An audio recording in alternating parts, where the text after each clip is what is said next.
Ketika hari semakin pendek dan suhu mulai mendingin, kita mulai semakin sering mendengar kata pembalikan ketika membahas cuaca di daerah kita. Mari kita bahas apa itu inversi dan bagaimana pengaruhnya terhadap cuaca kita.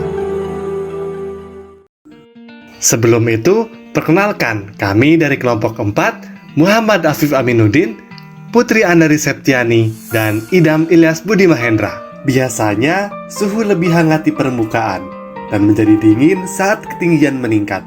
Namun, terkadang udara dingin dapat mengendap di tanah, dan udara yang lebih hangat sebenarnya berada di atas permukaan, berlapis-lapis di antara udara yang lebih dingin, baik di atas maupun di bawah.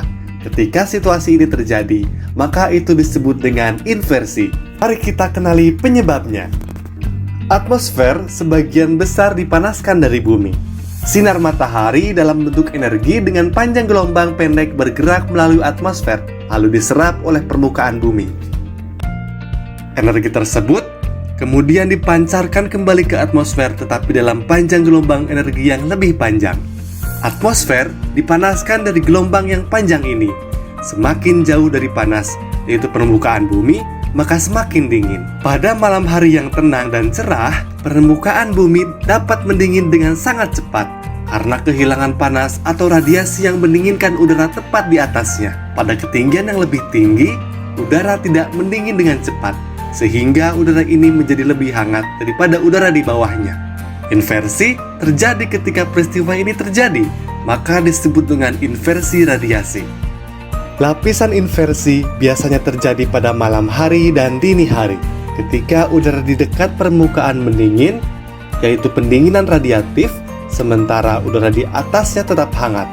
Lapisan inversi juga dapat terjadi karena aliran udara hangat atau dingin yang disebut dengan adveksi, dan bertemunya udara hangat atau dingin yang disebut dengan front. Lapisan inversi merupakan sesuatu yang biasa dan normal terjadi dalam dinamika atmosfer. Lalu, apa saja dampak yang dapat terjadi akibat dari adanya inversi?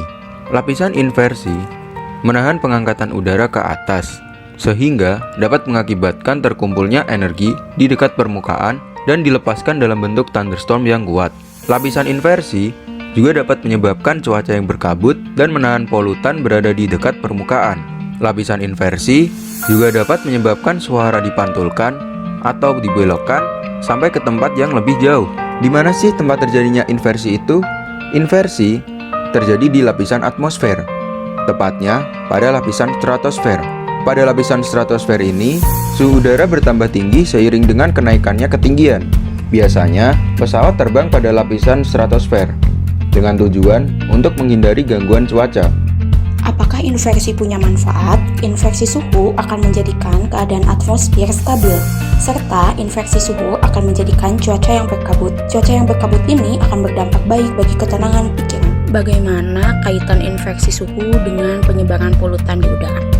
Lapisan inversi akan menahan gas dan polutan berada di dekat permukaan. Dengan kata lain, gas dan polutan yang terjadi di suatu wilayah tertentu tidak hilang, tetapi tetap berada di atas wilayah tersebut.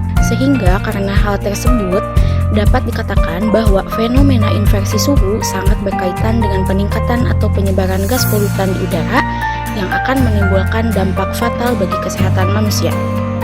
Perubahan iklim yang nyata ini seharusnya menjadikan manusia menjadi lebih sadar akan keberlanjutan masa depan bersama. Pepohonan dan tanaman luar ruangan dapat membantu mengalahkan efek merugikan dari polusi udara dan sangat memurnikan udara. Salah satu upaya dalam mengurangi tingkat pencemaran udara dari polutan logam berat seperti timbal yang banyak dihasilkan dari industri dan pembakaran bahan bakar tidak sempurna kendaraan bermotor adalah dengan membangun ruang terbuka hijau.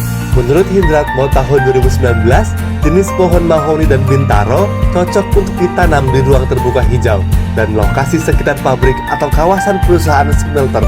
Hal ini dikarenakan pohon mahoni mampu menyerap polusi timbal sebesar 30,76 ppm dan bintaro 24,9 ppm. Dengan berkurangnya jumlah polutan di udara, inversi suhu akan berjalan dengan normal dan polutan tidak lagi terkonsentrasi di dekat permukaan bumi. Mari lindungi bumi kita.